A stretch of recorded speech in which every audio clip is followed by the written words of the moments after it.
This video will show education cluster members how to report into ActivityInfo. The first thing you want to do is go to activityinfo.org and log in using your username and password. If you don't yet have a username and password, please contact the education cluster and we'll get you one right away. This first page you're taken to will have 4 tabs. For this video, please just click on Data Entry. If you expand this window, you'll see 2 databases to the left. One is for reporting on IDP activities, and one is for reporting on refugee activities. In this scenario, we'll just focus on the IDP activities. However, it's the same process for reporting on your refugees. If you select this arrow to the far left, you can expand, and here's Education's number 3, expand again. Now you'll notice that there are 4 forms in which we can report education activities. The bottom 2, as it's indicated clearly, are for your planned activities in the future. The top 2 are for reporting your completed activities for this month, which is what we're focusing on now. So if you select the top form here, it says Access to Education, and when you select Access to Education, to the left you'll see all of the different entries that have been made.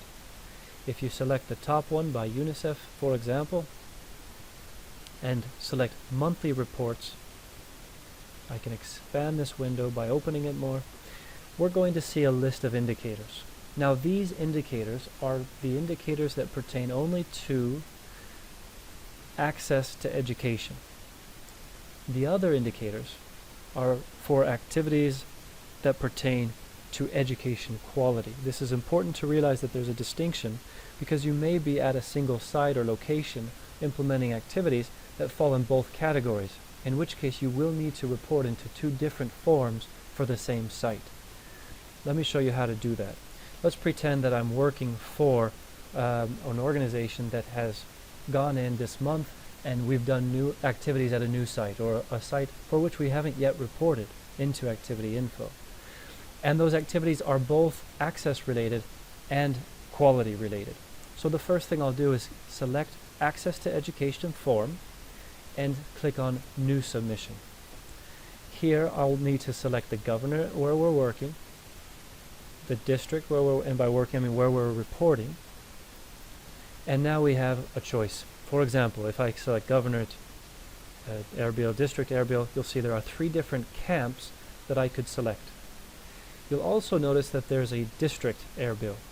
This is for non-camp activities. When you're doing activities inside a camp, it's simple. Just select the camp and use this site. However, if you're working, for example, at schools, 3 or 4 different schools in the district of Erbil that are non-camp that aren't inside of a camp, then you'll want to select the district and use that site. Now we ask, if you are working at multiple schools in that district, that you aggregate your numbers and report the total. So I've selected, but in this scenario, the district of Erbil. Here you select your organization. For this simulation I've created the education cluster, but you should select your organization. If I click on site, you can see the GPS coordinates for the site I've selected. Here are the attributes. Who's funding this project or these activities? Let's pretend that it's UNICEF. I could even select the UNICEF PCA that I have, and here are the comments. You can write anything you'd like to provide information. If you are doing non-camp activities in multiple schools, here's a great place that you can write the different school names for which you'll be aggregating your data. If I press save, I've now created that site. It is in here somewhere, but it's so difficult to find because there are so many entries. I strongly encourage you to use your filters for quick and easy reporting. For example, I know that I'm the education cluster. If I click on filter by partner and then my organization and click apply, you can see that it's here. If I had many different entries, I could even filter again by geography, governorate, etc. Now once I select, and here I'll open up the forms just to remind us I'm working on the Access to Education form. Here is my site. If I look at the details to that form, here's School A and School B and School C. I'm not going to report for these individual schools at this point in time. That ActivityInfo does not do that for us. Instead, I'm going to report my aggregate numbers for these 3 schools at the district level. If this was a camp, I wouldn't need to do any aggregation. I just report the numbers for that camp. Now, how do I report?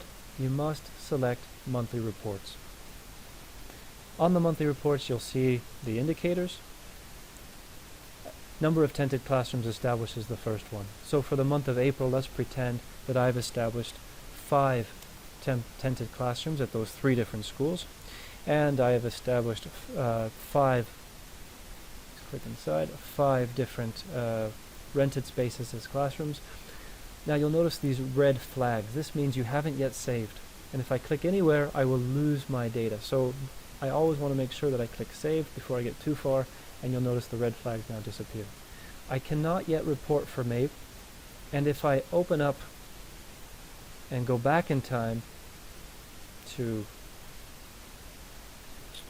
is this direction. If I go back in time to January, for example, January, February, here's January, it's locked as well.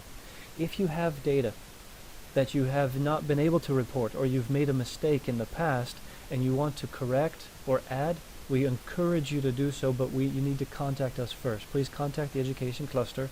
We will temporarily unlock these columns, and you then can fix the data and enter it again so that we can get that in. So let's pretend that we had in fact reported 5 tented classrooms also in March. And in April then, I do not report the cumulative, I report only what I did in April. So in April, if I did establish 5 more, I do not put 10. A 5 in March and a 5 in April is 10. I just put 5. The software is going to aggregate it for us. And then of course save. If however I did 5 in March and I did not do any new establishment of tented classrooms in April, instead, very often people like to just leave it blank. Instead of leaving it blank, please put a 0 and save that. That will help us indicate that yes, you did do 5 in March, and then you've done 0 in April, and continue to put zeros for that activity throughout the rest of the year. However, if there's an activity that you've never done and that you're not reporting for, you do not need to put zeros for those activities. Just go ahead and leave those blank. So let's pretend now I've inputted my data. Let's go back to 5 and 5. I like those numbers, and I save. I've now reported for April, but only for access to education. Now, I've not only established these classrooms, but my organization has also distributed education supplies to children. But I don't see education supplies in these list of indicators, because distribution of education supplies is an indicator related to quality of education. So once I'm done reporting for this site, in this case this district, these schools, and I finish reporting on all the indicators for which I need to report, I save, and then I click on the education quality form. If I were to look for the site that I've created, I won't be able to find it, because the first time you have a new site, you're going to need to create it for both forms. Now don't get confused by that, I'll say it again. If I'm at a new site, I create it once for access to education, I now need to create it a second time for this form. It's a little annoying, but that's just the way the system is for now. And I only have to do it one time, and the rest of the year the site will be saved. So let's create it a second time for education quality. So when I click new submission and I come back here, I remember I'd had Erbil as my governor, Erbil as my district, and I wasn't in any of the camps. I was doing non-camp activities at 3 different schools. So I use this site. I select my organization. Yours should be NRC or UNICEF or Save the Children or whatever your organization is. Select that. Don't select Education Cluster. Site is fine. Attributes, this was still a project being funded by UNICEF. And remember my schools, I can put my school names again. Yes, it's a little repetitive. I'm sorry about that. But as you can see, it took me an additional 60 seconds, and it's in here. But again, I can't find it because there's so many different partners reporting. So don't forget your filters. And always click Apply. And there it is. Now, this looks just like the other the other one. But remember, now we're looking at a different form. We're no longer looking at access, we're looking at quality. I've created the site, I select it, and when I look at my monthly report, oops, I just closed it, monthly report and expand, these are now new indicators. So remember the 5 tented classrooms that I established and the 5 rented classrooms that I've established. I can now report on the other activities pertaining to those activities, pertaining to those tented classrooms. So let's pretend that we distributed some education supplies, and with those supplies we reached 100 girls and 100 boys total. Remember to save, and you have it. So again, don't get too confused, but there are 2 forms, one for access and one for quality indicators. I will need to create a site, the same site for both, but only one time. Do not, every time you submit new data, create that site again and again. Once it's in there, if I come back next month in May, I do not need to create this site with those 3 schools again.